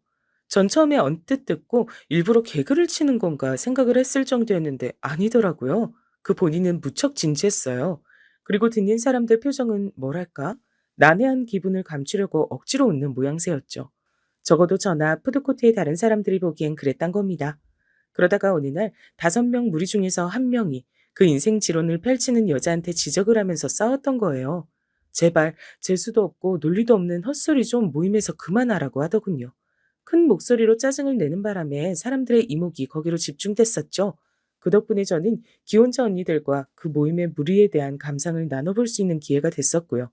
서로에게 너도 그 여자들 올 때마다 봤어? 이런 감상을 나눴던 건데요. 공통적으로 그 이상한 여자를 독특하게 생각하고 있었습니다. 자기한테 지적을 날리고 짜증을 내며 자리를 박차고 사라진 지인이 발생했던 날, 그 여잔 기가 막히다는 듯이 코웃음을 치더니 하필 근처에 있던 절 손짓으로 불렀습니다. 전 어리둥절한 표정으로 행주를 쥔 채 일단 그쪽으로 가봤었죠. 왜 그러시냐 물었더니 그 여자가 저한테 뭐라고 했던 줄 아세요? 손가락 검지 하나를 까딱이면서 자리를 뜬 지인이 남기고 간 음료수 컵을 가리키며 이렇게 말했습니다. 저기요, 이것 좀 치우세요. 되도록 빨리, 당장, 내 눈앞에서. 네? 죄송한데 이건 본인이 직접 치우셔야 돼요. 직접이라뇨? 이상한 소리를 하시네. 그쪽이 여기서 하는 일이 이런 거 아닌가요? 어디 치우고 닦을 데 있는지 눈알 빠지게 여기저기 살펴보다가 달려가 주는 게 주된 업무잖아요. 말씀을 그렇게까지 하실 필요는 없고요. 여기 푸드코트예요. 주문한 음식 나오면 직접 받으러 가고 다 먹으면 직접 치우는 곳이에요. 전 흐트러진 자리 정리하고 꼬인 동선 있음 해결하고 그런 일을 맡고 있고요. 네. 그니까 직접 치우시면 되겠습니다. 그 여자는 말을 딱딱하게 하면서 얼굴엔 신경질적인 기운을 담고 있었어요. 그리고 윗사람이 아랫사람 부리듯 딱 그렇게 굴더군요. 마치 남아서 자리를 지키고 있는 다른 지인들에게 자기 행동을 과시하려는 것처럼요. 그게 너무 짜증나서 저도 열심히 대꾸를 해주고 말았습니다. 그러고 나서 걸음을 옮기려는데 그 여자가 피식 웃으면서 이렇게 말했어요. 아, 여긴 셀프 시스템이다? 오케이, 이해했어. 알겠어. 근데요, 만약에 저희가 각자의 컵들 아무도 안 치우고 가버리면 그땐 어떻게 돼요? 그때도 자기 할 일 아니라고 모른 척 하실 건가요? 네? 그때는 테이블 위를 제가 치우기야 하겠죠? 것 봐요. 어차피 하게 될 일이면서 왜 피곤하게 고고한 척을 해요? 잔말 말고 그냥 지금 치우시죠. 속으로 진짜 화딱지가 났는데 그간 몇 번 이 여자를 봐온 결과 절대 평범하지 않고 어딘가 이상한 사람 같아서 더 상대하는 게 제 손해라고 판단했습니다. 그래서 그냥 그 남겨진 컵을 제가 수거해 갔어요. 얼른 거기서 멀어지려고 하는데 그 여자가 제 등 뒤에 대고 이런 중얼거림을 남겼죠. 돈 없는 삶이란 저렇게 살아온 거야. 자존심이 밥 안 먹여준다는 생각으로 살게 되지. 절대 저렇게 살면 안 돼. 아휴, 진짜 제대로 도른 여자 같았습니다. 기혼자 언니들과 잠시 후 한가할 때 모여서 제가 겪은 일을 말해줬는데 다들 말하길 그 여자 옷이나 가방, 신발 이런 것들 보면 꼭 브랜드나 명품 로고가 드러나는 제품이라고 하더라고요. 과시하는 걸 좋아하는 사람이란 거죠. 말수도 드럽게 많고 목소리도 큰 편이라 그 여자가 자기 무리 이끌고 오는 날이면 얘기가 얼핏 다 들린다고 생각하는 건 모두의 공통적인 의견이었습니다. 나는 휴일에도 철저하게 내 자신을 관리하는 편이야. 소름 끼칠 정도로 나를 통제하지. 아침에 기상하자마자 명상부터 하고 내 몸을 다 느껴. 멋대로 풀어져서 바보처럼 살고 싶지 않거든. 내 인생 내가 그렇게 관리해가는 거야. 그 여자가 자기 인생지론을 이렇게 펼치면 나머지 지인들은 언제나 떨떠름한 표정으로 듣고 있었습니다. 전 저에게 컵 치워라고 그 여자가 명령했던 그 이후로 그 모임을 보면 일부러 딴청을 피우며 멀찍이 떨어졌어요. 엮이고 싶지 않았죠. 근데 어느 날 그 여자가 자기 자리에 수첩을 두고 일어난 거예요. 깜빡한 모양이었습니다. 얼른 말해줄까 하다가 괜히 말 섞기 싫어서 제가 주춤하는 사이 그 여잔 가버렸고요. 전 그 수첩을 따로 푸드코트 계산대에 맡겨둘 요량으로 집어들었는데요. 볼펜이 끼워져 있던 부분이 펼쳐지고 말았고 저도 모르게 적힌 내용에 눈길을 주고 말았습니다. 일기장 비스무리한 거였는데 대략 내용이 이랬어요. 남자들은 다 똑같다. 여리여리한 체구, 그러면서 살짝 글래머 같고 허리는 쏙 들어가고 화장을 연하게 하고 잘 웃는 여자를 좋아한다. 바로 나 같은 여자다. 날 보면 남자들의 얼굴이 환하게 불이 켜진다. 훌륭한 나의 몸매 라인이 드러나는 옷을 입고 길을 걸어갈 때면 나에게 꽂히는 남자들의 시선들 너무 뜨겁게 느껴진다. 그리고 그것보다 더 뜨거운 건 날 향한 여자들의 질투다.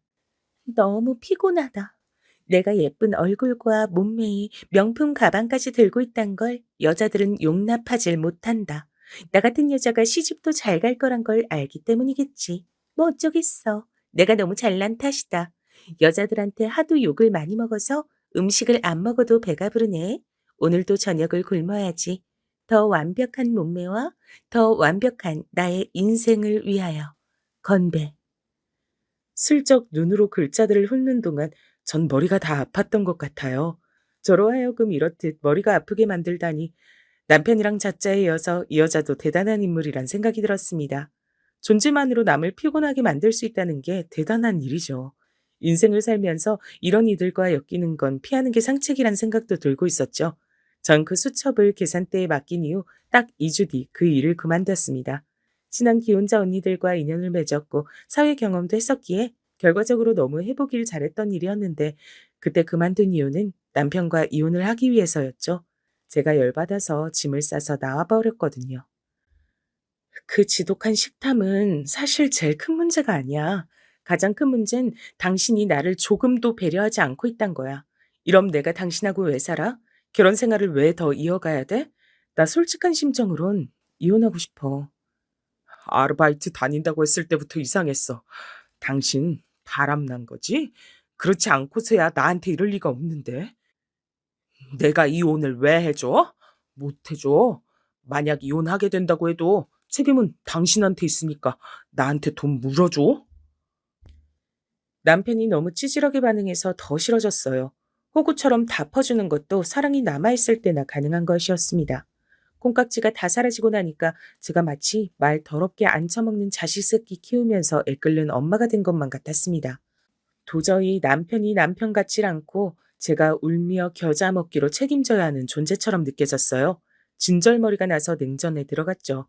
그랬다가 어느 날 밤에 제가 일찍 잠에 들었다가 머리가 지끈거려 눈을 떴는데 운명처럼 남편이 지인과 통화하는 소리를 들었던 겁니다. 그 늦은 시각에 남편은 라면을 끓여 먹으며 소주 한 잔 같이 걸치면서 통화를 하고 있었죠.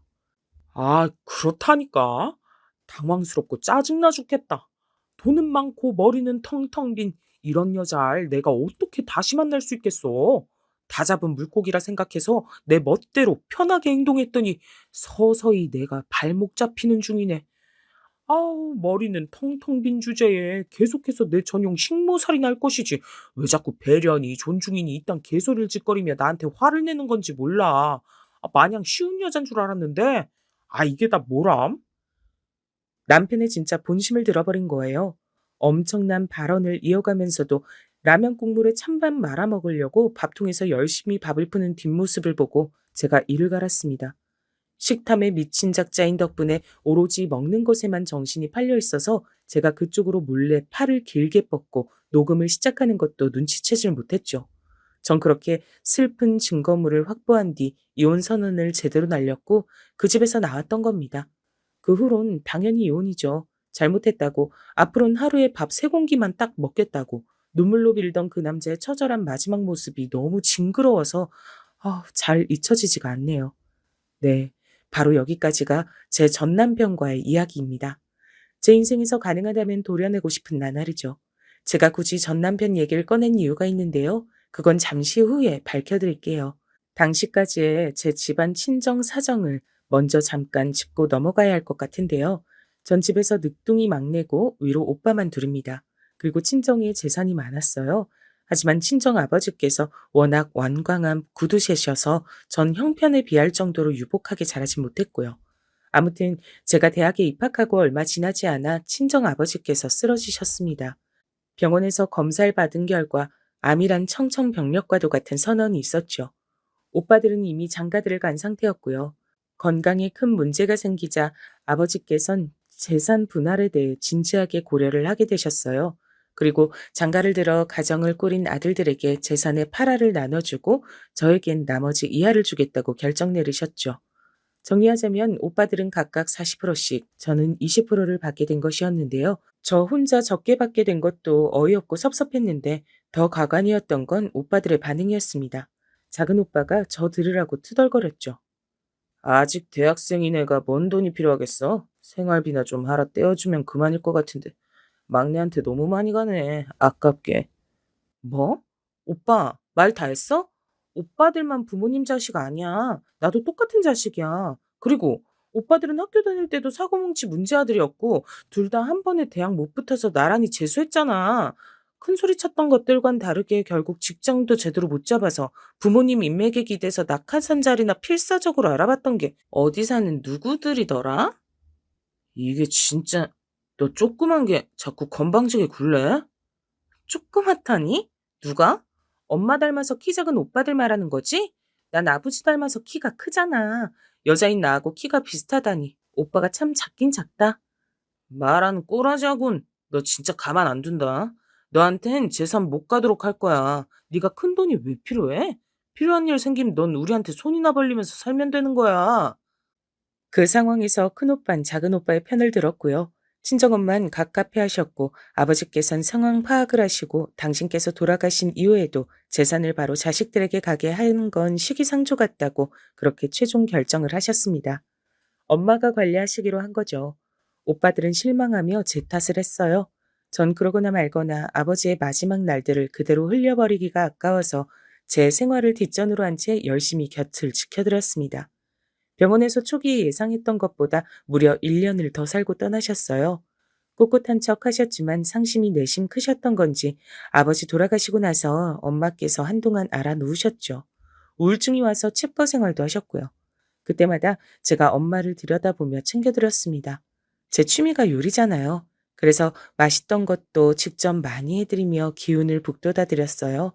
그 결과 자리를 털고 일어나셨고요. 그런데 여기서부터 황당한 반전이 일어납니다. 너무 섭섭해 하지 말고 들어라. 우리 집 재산은 아들들한테 가는 게 맞는 것 같아. 아들은 집안을 잇지만 딸은 출가 외인이니까 부디 네가 이해해줬으면 싶구나. 갑자기 쌍팔년도 사고방식을 저한테 꺼내시더라고요. 충격이 컸습니다. 전체 인생에서 사고 한 번 안 치고 부모님께 효도하는 자식이었고 오빠들은 늘 자기 멋대로 하는 자식들이었는데 그럼에도 전 아들이 아니라 딸이라서 재산을 못 주겠다고 하셨어요. 기가 막혔죠. 미련을 버리기로 했어요. 기대? 이제 그런 건 안 하기로 했습니다. 그래서 제가 이 악물고 말씀드렸던 겁니다. 제 이해가 왜 필요하세요? 그냥 법대로 하시죠. 그럼 깔끔할 일이에요. 만약 법대로 처리가 안 되면 제가 소송을 걸게요. 당황하시던 엄마께선 얼마 후 당신이 얼마나 황당한 말씀을 하셨던 건지 깨닫게 되셨죠. 왜냐면 알아보신 결과 법대로 가면 전 재산을 받을 수 있었거든요. 당연하죠. 부모님의 친자식인데요. 사실이 그렇게 밝혀지자 엄마께선 재산 정리를 기약 없이 미루게 되셨고 전 친정 식구들과 무척 서먹해졌으며 허전하고도 분한 마음을 가눌 길이 없어서 전 남편과 결혼했던 겁니다. 가정을 꾸린다면 저에게 재산 나눠주기 아까워하는 친정 식구들의 그 마음이 조금은 누그러질 거란 생각도 사실 조금은 했고요. 아무래도 가정 꾸리면 돈이 계속해서 필요하니까 말이죠.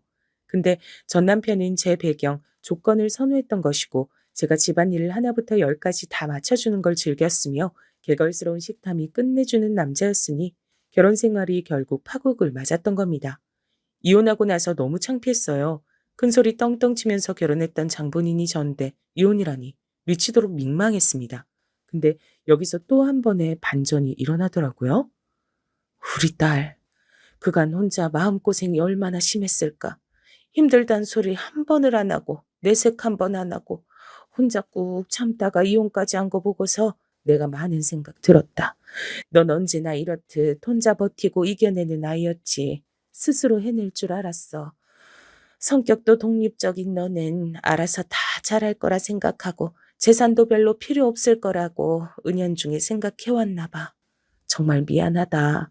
깨물어 안 아픈 손가락이 없어야 맞거늘 내가 여태까지 부모 자격이 없던 거야. 이제라도 바로 잡고 싶구나. 지지부진하게 미뤄왔던 재산 정리 바로 하련다. 엄마, 진심이세요? 그럼 오빠들하고 저하고 다 똑같이 재산 나눠 받는 거예요? 당연하지. 그리고 우리 집안 큰 재산은 그렇게 나눈 뒤에 남은 자잘한 것들, 그건 다 너한테 몰아주려 그래. 내가 가만히 생각해보니 지금까지 살펴보면 네 오빠들보다 네가 결국은 나의 나중을 다 챙겨줄 것 같다. 그러니 네가 더 많이 쥐고 사는 게 맞아. 이럴 수가. 그 창피스러운 결혼 생활의 종지부가 질이 멸렬하던 재산 문제를 해결해 주었던 겁니다. 전 막대한 재산을 수중에 보유하게 됐죠. 근데 막상 재산이 딱 제 몫으로 들어오니까 벌써부터 아까워서 미치겠다는 생각이 들더라고요. 신기한 일이었죠. 저도 친정 아버지의 구두쇠 유전자를 아무래도 타고난 모양이었어요. 재테크에 관심을 두기 시작했습니다. 본격적으로 공부에 들어갔고 대체 우리나라에서 돈 많은 사람들은 인생을 어떻게 살아가고 있는지 그것도 알아보기 시작했습니다. 돈을 그저 쥐고만 있고 싶지 않았어요. 조금 더 낫고 조금 더 활기차고 조금 더 멋진 인생을 위한 발판으로 삼고 싶었죠. 전에 아르바이트를 하며 친해진 기혼자 언니들에게 조언도 슬쩍 받았고요. 그중 한 분이 교회 다니시는 분이었는데 저에게 성경 얘기를 한 번은 해줬었거든요. 그 내용을 아주 정확하게 기억하진 못하지만 대략 어느 귀족이 종들에게 금화 하나씩을 줬는데 시간이 지나 금화의 행방을 물었을 때 첫째 종은 그걸로 장사를 하여 금화를 10개로 만든 뒤였고 둘째 종은 금화를 5개를 불린 뒤였지만 셋째 종은 금화를 잃을까 봐 겁이 나서 땅에만 묻어두었기 때문에 그대로 한 개였던 겁니다. 그러자 귀족이 셋째 종을 크게 질책하며 그걸 빼앗아 첫째 종에게 줬다죠. 그러면서 귀족이 남긴 말이 있는 사람은 더 받겠고 없는 사람은 있는 것마저 빼앗길 것이었습니다. 제가 그 얘기를 듣고 용기가 샘솟았단 거예요. 전 수중의 돈을 과감히 굴리기 시작했죠. 너무 그런 것에만 빠져 있으면 제 일상을 놓칠까 봐 작은 아르바이트를 하며 지냈고요. 그러다 보니 세월이 금세 흘렀습니다. 전 남편 놈이 재혼을 하려고 했다가 꽃뱀한테 잘못 물려 패가망신했던 소문이 들려왔던 게 도중에 저를 웃음 짓게 한 사건이었죠. 전 이혼하고 나서 8년 뒤에 재혼을 했어요. 딱히 결혼에 대한 간절함은 없이 그냥 지내고 있었는데 이 사람이라면 부부의 연을 맺고 싶다는 생각이 들어서 결혼까지 하고 말았습니다. 지금의 제 남편인데요. 저보다 4살 연상인 남편이 그때까지 결혼을 안 하고 있었던 이유가 따로 존재합니다. 여자한테 지독하게 대인 상처가 있었기 때문이죠. 결혼을 약속했던 여자였는데 그냥 양자리도 아니고 남자를 아주 여럿 동시에 만나고 있었던 게 밝혀져 파혼을 했습니다. 그 여자는 전생의 문어나 오징어였나 봐요. 뭔 다리를 그렇게 열심히 걸쳤을까요? 덕분에 시간이 흘러 제가 남편과 결혼을 하긴 했지만요. 사실 전 그 여자를 일전에 본 적이 있었답니다. 어디서 봤었냐고요? 전 남편과 제 결혼식장에서요. 그때 지금의 남편이 그 여자와 참석을 했었죠. 왜냐면 전 남편의 대학 선배가 바로 지금 남편이기 때문이죠. 대학 다닐 땐 제법 친했었는데 사회생활 하면서 어쩌다 보니 흐지부지 멀어진 사이였습니다. 세월이 흐르면선 아예 연락조차 안 하는 관계가 됐고요. 하지만 그렇다고 한들 한때는 둘이 잠시나마 가까웠던 사이라는 것에 변함이 없었기에 전 남편과 재혼을 하면서 약간 민망할 수밖에 없었어요. 남편과 둘이 작정하고 만난 건 절대 아니었고 어쩌다 우연히 인연이다. 만남을 이어가다 감정이 발전된 것이어서 속으론 결백했지만 남들이 보면 충분히 쑥덕거릴 수 있었으니까요. 그래서 저희 부부는 결혼식을 생략했습니다. 전 정말 이제 결혼식 다시는 안 올리고 싶었는데 남편이 흔쾌히 그러자라고 해줘서 얼마나 고마웠던지 몰라요. 뒤늦게 찾아온 저의 천생연분이 틀림없었습니다. 시부모님께선 지방의 작은 동네에서 고즈넉하게 살고 계셨죠. 말년은 조용히 보내고 싶단 뜻이었고 시어머니께서 건강이 안 좋으셨기에 일부러 그런 동네에 정착을 하셨더라고요. 결혼하겠다고 인사드리러 갔더니 묻지도 따지지도 않고 그저 허락을 해주셨던 분들이시죠. 장남이 평생 결혼 안 하고 노총각으로 늙어 죽을까 걱정이었는데 이제 발 뻗고 잘 수 있게 되었다며 기뻐하셨습니다. 수더분한 두 분의 인상에 제 마음이 따뜻해졌었어요. 저랑 잘 맞고 허례허식 싫어하고 진중한 남편, 그리고 나긋나긋하고 인자하신 시부모님, 모든 게 좋았습니다. 하지만 여기서 또 대박 반전이 일어날 줄은 몰랐죠. 남편에겐 남동생이 하나 있었는데요. 둘이 6살 차이입니다. 근데 이 시동생이 자기 형하고 성격이 완전 반대더라고요. 뭐랄까? 살짝 잘난 척하는 걸 좋아하는 성격이라고 해야 하나? 좀 그랬습니다. 남편은 차량 부품 대리점에서 일을 했는데 돈은 얼마 못 받았어요. 대신 돈 관리를 워낙 잘하고 검소해서 모아놓은 금액은 나쁘지 않았고요. 근데 시동생은 돈을 엄청 많이 받고 일을 다니는 듯 했습니다. 그걸 몹시 자랑스러워하고 있었는데 돈을 많이 번다는 것 자체보다도 자기 형보다 낫단 그 사실에 초점을 맞추고 있는 것처럼 느껴졌어요. 어쨌든 한 집안 식구가 됐으니 만나서 인사하고 밥 먹는 자리였는데 절 향해 대놓고 시동생이 이런 소리도 했습니다. 형보다 나은 아우 없다는 말도 진짜 고리타분한 옛말이죠. 호탕하게 웃으며 그러던데 전 어이가 없단 속내를 감춘 채 조용히 웃음만 지었습니다. 딱 봐도 남편과는 정반대였어요. 저희 부부가 결혼식 승리약하고 살림만 차려 살기로 한 것도 너무 초라하고 없어 보인다며 인생에 한 번뿐인 결혼식인데 그렇게 안 해도 되는 거냐면서 돈 아끼려다 인생에서 많은 걸 놓치고 사는 법이라나 뭐라나. 어쩜 그렇게 구구절절 많이 떠들었던지 몰라요. 근데 남편이 옆에서 피식 웃고 끝내니까 제가 굳이 나서고 싶진 않더라고요. 게다가 말이죠. 시동생의 부인, 그러니까 저에겐 동서되는 사람이 엄청난 인물이었거든요. 시동생의 존재감을 압도하고도 남는 인물의 등장에 저는 머릿속이 복잡한 상태였습니다. 시간이 꽤 흘렀지만 전 동서를 바로 알아봤어요. 왜냐고요? 좀처럼 잊기 힘든 여자였기 때문입니다. 푸드코트에서 아르바이트 할 때 보았던 그 이상한 여자 말입니다. 세상에나. 그 여자가 제 동서로 등장한 거 아니겠어요? 그때보다 나이가 꽤 들었음에도 마른 몸매를 유지하고 있었고 얼굴엔 대체 뭔 크림을 바른 건지 식당의 조명이 반사되어 번쩍번쩍 빛나고 있었습니다. 결정적으로 저에게 과시하고 싶어 미치겠다는 듯 자기 팔목에 걸친 시계를 자꾸만 제 쪽으로 향하게 하더라고요. 시계는 알이 작았는데 그에 반해 브랜드 로고는 그 안에서 크게 찍혀 있었습니다. 입으신 니트 멋지네요. 잘 어울려요. 근데 니트 같은 건 재질을 잘 보고 사셔야 돼요. 이렇게 가까이 앉아서 딱 보면 저렴한 거 티가 나거든요. 저처럼 아주 좋은 옷을 따라 사실 필요는 없어요. 뱁새가 황새 따라가다간 가랑이 찢어져요. 하지만 적당히 좋은 수준의 옷으로 타협을 보셔서 구매에 입고 다니세요. 전 교양, 수준 이런 걸 좀 민감하게 보는 편이라서요. 실례 좀 했네요. 아, 네, 그러세요? 의견 고맙습니다. 참고할게요. 똥이 무서워서 피합니까? 더러워서 피하죠. 여전히 정신이 살짝 나가 있다는 걸 확인한 이상 동서 같은 여자와 가까이 지내고 싶지 않았습니다. 애써 대충 대답하고 딴청을 피웠는데 동서가 어느 순간 눈을 가늘게 뜨고 절 주시했어요. 도도하게 묻더군요.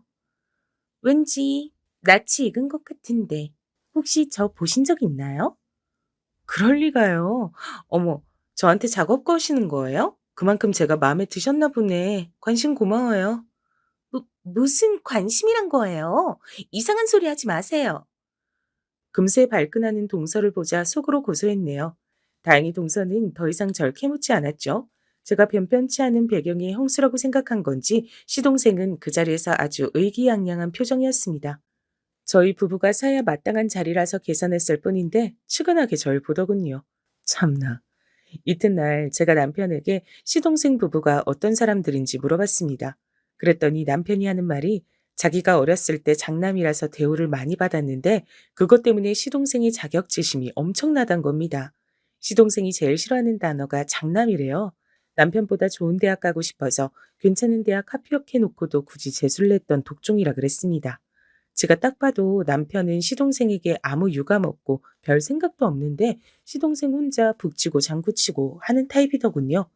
자꾸만 형보다 내가 낫다는 걸 은은하게 강조하려고 들었고요. 동서는 집안이 되게 잘 사는 건 아닌데 외동딸이라 나름 대접받고 살았대요. 그리고 성격이 원체 고고하고 독특하다 그랬습니다. 남에게 보여지는 걸 중시하고 도도한 성격이라 허영심이라는 면에서 시동생과 딱 잘 맞다고 하더군요. 자기관리 투철하고 적당히 잘 사는 친정을 둔 동서를 시동생은 남들에게 자랑하고 보여주는 걸 좋아하는 듯 했습니다. 또한 동서는 탄탄한 직장에 다니면서 연봉 잘 받고 다니는 시동생을 믿고 각종 모임마다 활개를 치며 자랑질을 하고 사는 듯 싶었고요.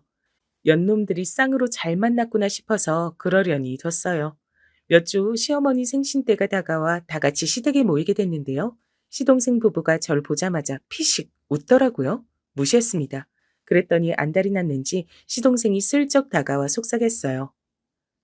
형수님, 전에 마트에서 푸드코트 아르바이트 하셨어요? 어, 그걸 어떻게 알아요? 아, 맞네. 맞아. 저희 와이프가 아무래도 형수님을 어디선가 본 것 같다면서 머리를 싸매더니 떠올려 냈거든요. 처량하게 행주 들고 다니면서 음식물 찌꺼기 닦고 사람들 비위 맞추는 일 하셨다 들었습니다. 겸손하게 사셨네요. 저희 형하고 너무 잘 어울려요. 수준이 비슷하다고나 할까? 저는 이게 미쳤나 싶었습니다. 절 건드리는 것도 짜증나지만 남편 들먹이는 게 더 싫더라고요. 이런 얄미운 동생을 지난 세월 참아온 남편을 위해서라도 제가 나서는 게 맞겠다 싶었어요. 사실 제가 간만에 남편과 마주쳤다가 이런저런 대화를 길게 나누게 된 뒤 관계가 발전했던 건 시동생 덕도 있었습니다. 제가 돈 굴리며 살아왔던 곳과 시동생의 일터가 맞닿아 있었거든요. 대화 주제거리가 있으니까 남편과 애초에 얘기가 길어졌고 그러면서 서로를 바라보게 될 시간이 주어졌던 겁니다. 굳이 까발릴까 말까 고민했던 사실을 저는 시동생 귓가에 대고 속삭여줬어요. 하도 심심해서 푸드코트 일 좀 해봤다. 어쩔래? 그리고 나 돈 많거든? 어느 정도로 많냐면 너 다니는 회사 최대 주주가 나야. 내가 이걸 너한테 말을 앞으로 안 하고 살 생각이었는데 내 입을 빨리도 열게 만드는구나. 이왕 이렇게 된 거 확 씨. 그냥 너 그 회사에서 발도 못 붙이게 만들어 줄까? 시동생이 얼어붙었고 전 아무렇지 않은 표정으로 웃었어요. 혼란에 빠진 시동생은 그 이후로 아무 말 없더니 시부모님께서 이런저런 말씀을 꺼내신 틈을 타 남편을 슬쩍 뒤로 끌어서 뭔가를 물어보는 모양새였습니다. 그때 시어머니께선 딱히 입맛이 없다고 하시며 자식 너희들이 먹고 싶은 음식으로 밖에 나가 식사를 하면 기분 전환이 될 것 같다고 하셨어요. 나가서 드시고 싶으시다니 저희는 그저 따를 뿐이죠. 몰래한 대화를 마친 뒤 시동생은 안색이 파리해져 있었고 남편은 늘 그렇듯 덤덤했습니다. 아무도 식당 의견을 안 내더라고요. 그래서 제가 시부모님께서 겉옷 챙기러 방으로 들어가시자 슬쩍 말을 꺼내봤죠. 대게 어때요? 저 대게 안 먹어본 지 오래됐는데 엊그제 TV 나오는 거 보니까 먹고 싶더라고요. 대게요? 웬 대게? 하여간 꼭 이렇게 없이 사시는 분들이 그저 비싼 메뉴라면 좋아서 어쩔 줄을 모르더라고요. 뭐라고요? 동서 말이 좀 심하네요. 그렇잖아요. 돈 있는 사람들은 랍스타, 대게, 전복, 한우 이런 거에 집착 안 해요. 근데 돈 없는 거지 새끼들은 환장을 하더라고요. 그거 남들 보기 수준 낮아 보여요. 자중하고 사시죠. 평생 알바나 전전하며 사실 수준이지만 그래도 겉보기엔 교양을 지키며 사는 게 낫죠. 제가 드리는 조언입니다. 새겨 들으세요. 고고하게 말하는 폼이 아주 여왕님 납셨더라고요. 제가 기가 막혀서 한마디 날리려던 찰나 그 여왕님의 싸대기를 시동생이 날렸습니다. 방에서 나오시던 시부모님께서 깜짝 놀라셨고 뺨 맞고 엎어진 동서는 더 놀라서 시동생을 쳐다봤어요. 싸가지 없게 형수님한테 뭐 하는 짓이야? 여보, 갑자기 미쳤어? 감히 어떻게 나를 때려?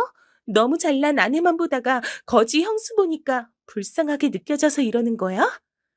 제발 그 입 좀 닥쳐. 형수님이 우리 회사 최대 주주시란 말이야. 형수님 보통 능력 좋고 재력 빵빵하신 게 아니라고. 뭐? 그, 그게 무슨 소리야? 난데없이 왜 그런 헛소리를 해? 그럴 리가 없잖아. 동서가 입가를 파르르 떨면서 절 쳐다봤는데 제가 시큰둥하게 어깨를 으쓱 해줬습니다. 저의 그 초연한 반응이 되려 동서에겐 엄청난 확신을 한 번에 심어주게 됐죠. 제가 진짜 백이 재력가라는 사실을 말입니다. 멍한 얼굴로 일어서던 동서는 다리에 힘이 풀렸는지 엉덩방아를 찧었어요. 전 그 앞에서 위압감 있게 그 모습을 그저 내려다봤죠. 자기가 그렇게 선망하고 원하는 진짜 부자의 삶, 그게 제 것이었다는 사실에 동선 더없이 충격을 받은 듯 했습니다. 말도 안 돼. 돈이 그렇게 많은데 왜 그러고 살았지? 왜 자랑하지 않고, 왜 뽐내지 않고, 남들의 우위에 서지 않고? 정신이 나갔는지 헛소리만 중얼거리던 동서를 한숨을 내쉬며 시동생이 부축해서 데리고 나갔어요. 시부모님께서도 두 사람은 이만 가보는 게 좋겠다 하셨거든요. 저희 부부는 시부모님께 모든 걸 설명드려야 했어요. 저와 동서의 황당했던 과거의 접점을 자세하게 들은 남편도 기가 막혀 했고요. 그날은 저희 부부가 시부모님을 모시고 넷이서만 대게를 먹었답니다.